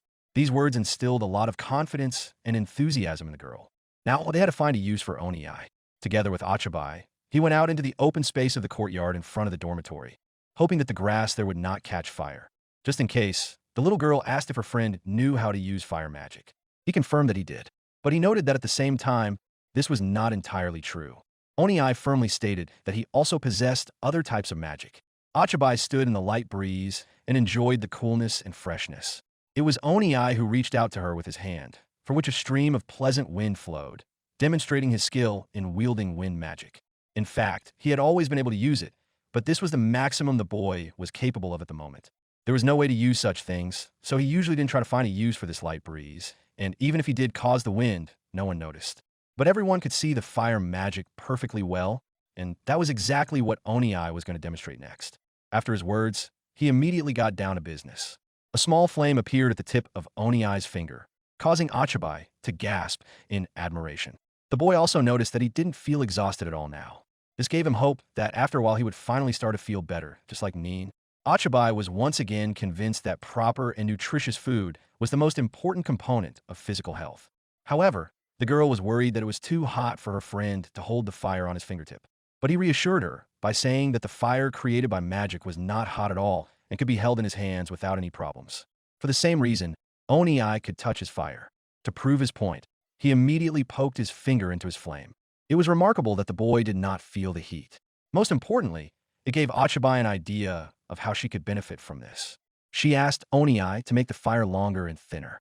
After thinking for a moment about how to do it, the teenager turned the round flame into a large, thin ring, causing his friend to burst into sincere delight. Then Ochibi asked him to hold the fire in his hands. And then she added persuasiveness with her puppy dog eyes so that her friend wouldn't ask unnecessary questions. He didn't argue. He expanded the ring and took it in his hands, causing Ochibi to jump for joy. The idea that came to her mind was that if Onii worked hard on the magic fire, he could use it as a sword made of flame. It took Onii some time to digest this suggestion, but when it finally dawned on him, he opened his eyes wide with excitement. It sounded amazing and incredibly cool. Ochibi agreed. What kind of Isekai would it be without magic swords? She began to give her friend instructions. First, he had to make the fire float and make it bigger. Onii succeeded, and a large fireball flared up in front of his face. The next step was to use wind magic. According to Ochibi, they needed to make the fire fly away with it. Probably if Onii could do that, it would look like his special skill. Onii gasped. It was an amazing idea. He liked it so much that the boy stared confidently at the fire, determined to do everything in his power to make this cool idea a reality. Encouraging himself with a shout, he threw his arm forward and failed. Even though Ochibi was supporting him and even standing in the same silly pose, even though Onii tried very hard, he couldn't do it. The fireball barely flew half a meter, carried by a light breeze. The boy immediately fell to his knees in grief. He understood that because of the weak wind, he would not be able to perform this trick, and this could not help but upset him. Ochibi tried to calm her friend by telling him that imagination and practice were extremely important for magic. So, if Onii practiced, sooner or later he would surely succeed. These simple words inspired her friend. He was filled with motivation to try many different things. Ochibi smiled awkwardly in response, realizing that in reality, Onii's magic was still nothing more than a gentle breeze. But if he could combine fire and wind, that combination could be used as a hairdryer, and the picture would be perfect. Nin would wash clothes using water magic, and Onii would dry them using magical warm wind. But, alas, this option was not yet available. Soon, the children headed to the Hunters Guild cafeteria. They ate their fill of the delicious local food. Afterwards, the older children intended to practice magic, while Ochibi wanted to get some sleep. Because her body was small, the girl needed regular rest. However, she still couldn't stop thinking about what she could do. The problem was that, unlike magic, skills could only be used a limited number of times, so it was almost impossible to practice them. However, it was still necessary to learn more about this world. Turning to Nin and Oniai, Ochibi noticed that after the morning delivery of goods, they had nothing to do. But it was impossible to leave like that. It was necessary to come up with something. For example, they could practice magic. The older children supported this idea. They were ready to put all their efforts into training. As for Ochibi herself, she wanted to learn to read and write. Nin instantly got excited about this idea because she could teach her friend, and even though she needed to practice magic, Ochibi was still her priority. However, there was another option. She could take a training course at the guild. The children decided to ask Master San, who spent most of his time in the cafeteria. He assured the kids that the guild offered a wide variety of courses, ranging from reading and writing to the use of swords, bu, and magic. That was just what they needed. This was what the children were most interested in. Besides, they weren't alone in the cafeteria, and Irene, who was sitting nearby, overheard the conversation. As always, she was ready to explain everything. And even though she had already had a drink, after work she could afford a couple of sips, right? And, after all, the girl wasn't drinking for no reason. She was celebrating the first quest successfully completed by the promotion group. This was a continuation of Irene's request yesterday to serve the children 3 glasses of milk for the same joyful occasion. Today, the girl asked Master San for the same thing, and the children, a little confused at the sight of a drunk adult, thanked her for it. Oniai was a little worried about the girl's condition, and about his own behavior too, but she assured him that everything was fine. Irene was confident that, as a capable adult woman, she was perfectly capable of working and drinking at the same time. Master San, of course, did not support this approach, but no one asked him. Jane began to explain how the guild's courses worked. It turned out that participants could take 3 types of courses. The first type was courses where you could learn basic subjects for everyday life, such as the basics of reading, writing, and arithmetic, law, and systems courses, as well as hospitality and etiquette courses. Next were courses that strengthened basic human skills, such as basic courses in magic, martial arts, sword fighting, and bush shooting. Finally, the third group of classes was designed to improve hunting skills and included a course for beginner hunters, a basic course on herbs, a course on traps, a course on disassembly, and a basic course on searching. By this point, Mason had already brought the milk and listened to the whole tirade with the children. However, unlike them, he was not impressed. However, it turned out that people weren't just accepted there. The courses were paid, and the cost of training was 100 rires per day per person. In principle, it was assumed that a person would complete any course in 7 days, with 1 hour of classes per day. So, one course cost 700 rires. Admittedly, the tuition was quite high, so there weren't many people interested. In fact, most hunters simply couldn't afford to pay such a large sum of money. Ochibi understood that it was really expensive, but with the money she had now, she could afford it. This training was definitely worth the money. She simply couldn't afford to miss such a wonderful opportunity to learn something new. So, taking a deep breath, the girl confidently stated that she would like to take courses in the basics of reading, writing, and arithmetic, as well as systematic courses in law, along with courses in hospitality and etiquette. Nin and Oniai immediately supported the girl, saying that they wanted to take a course in the basics of magic. In addition, Oniai had taken a liking to the idea of trying a course in sword mastery, so he decided to try a basic course in magic, a basic course in sword mastery, and a beginner's course in hunting. Nin wondered what courses to add to her basic magic course. Ochibi noted that her beautiful older sister should take a course in hospitality and etiquette. It would definitely be useful for her in the future. In addition, it would be a good idea to take a beginner's hunting course, which could also be useful. Nin did not argue, because she had enough reasons to be convinced that Ochibi's words were usually correct. Once that was settled, Ochibi turned to Irene again. She wanted to know if there was a class schedule, but it turned out that there wasn't one, and classes were usually held according to the participants' wishes. So, if the children really decided to take lessons, they just had to tell the administrator, and she would take care of it. And so, it was decided that they would start lessons tomorrow. Ochibi discussed a possible schedule with her friends. From 11 to 12, she planned to study arithmetic, while her friends would study basic magic. Immediately after that, from 1 p.m. to 2 p.m., Ochibi would attend a course on law and systems, while Nin and Oniai would attend a beginner's hunting course.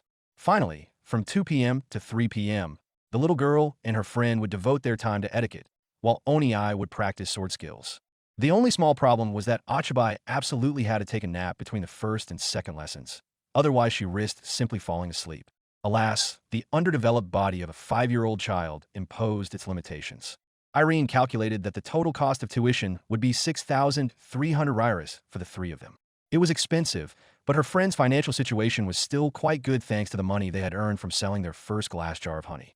In addition, they still had small deposits in the guild. Ochibi mentally praised the glass jars. So when Irene asked if the children were going to pay for the courses immediately or in installments, Ochibi firmly stated that they would pay in full and with a smile. The administrator laughed. If only she knew that the children could afford all this, because the day before, Ochibi had properly used her imagination skill to create honey and 3 types of select gift soap, and then the children had sold it all to Joshua's store. She only caught the report being sent. The very next day, the whole cycle repeated itself, and the second report was immediately submitted. After receiving the next payment, the children, as required, made a tax deduction and gave the guild a deduction, and the rest was again put into deposits. Everyone received 2,840 riras. Then they all went to guild classes together, where they gave it their all.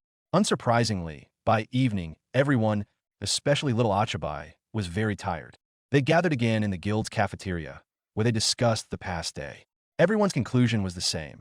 There was so much to do in the guild that every day was filled with fun. Ochibi gradually learned to read and write. That's how she found out that the city they lived in was called Aruella and was ruled by a viscount. Reading the educational materials, the girl learned more and more about this world. As for Neen, she also found something interesting in the basic magic course. It turned out that the way they had used magic before was wrong. This shocked Ochibi, but Oni-I explained that before, they hadn't cared about the safety of those around them and had used the wrong spells to activate magic. But in class, they changed the form and size of the spells, the results of which greatly surprised the instructor. According to him, no one could interfere with magic after it was activated unless they had great magical power and knew how to use control skills. And the orphans from the slums, who were always hungry and cold, were able to perform magic. Apparently, their attempts to somehow use their abilities to the limit were excellent training. As expected, Neen and Oni-I were simply amazing. Moreover, now that the children had emerged from an extremely difficult situation and began to eat well, their magical abilities became simply astonishing. It seemed that magical power was able to run wild in their bodies, which was like getting rid of a heavy burden on their shoulders. Neen modestly admitted that she was truly happy when the expert praised her skills. Ochibi was even moved when she looked at her friend. This was not surprising, as the townspeople had always been cold towards children from the slums. Of course, such sincere praise from someone important made the girl feel happy. Oni-I said that he had been practicing sword fighting using a magical flaming stick, and this was despite the fact that his course was in fencing, not magic. Ochibi was genuinely surprised. The boy smiled. Clenching his fist, he promised to show the girl a real cool, flaming sword one day. She sighed enviously, and she thought that it must be good to be skilled in magic. If only she could afford it, she could do so much. Right now, to be honest, Ochibi felt like the weakest and most useless person alive. Irene was sitting at the next table again. She was genuinely happy that all the members of this small group were doing so well that it would be no sin to raise another toast to them. Suddenly, Ochibi saw a girl. She noticed that she liked alcohol, which meant that one fine day Ochibi would be able to make her a bottle of good liquor. To be continued. Thanks for watching. Write your feedback in the comments. If you like the story, please like and subscribe. See you soon.